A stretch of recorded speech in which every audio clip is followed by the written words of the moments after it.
கொடுத்த வாக்க காப்பாத்த முடியாம அவமானப்பட்டு எங்க அப்பா தூக்குல தொங்குனாரே, அதே மாதிரி ஊர்ல எல்லாரும் முன்னாடியும் கொடுத்த வாக்க காப்பாத்த முடியாம அவமானப்பட்டு நீயும் தூக்குல தொங்கணும்.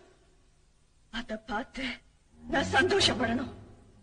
அப்பதான் எங்க அப்பாவோட ஆத்மா சாந்தி அடையும்.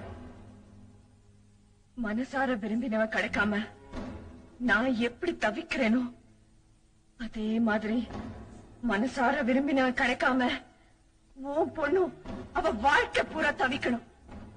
என் வீட்டு வேலைக்காரி, என் வாழ்க்கையை கெடுத்த உன் வீட்டு எஜமானி, அவ பொண்ணோட வாழ்க்கை பாழாயிடுச்சேன்னு நினைச்சு தினம் தினம் துடிச்சு துடிச்சு சாகணும்.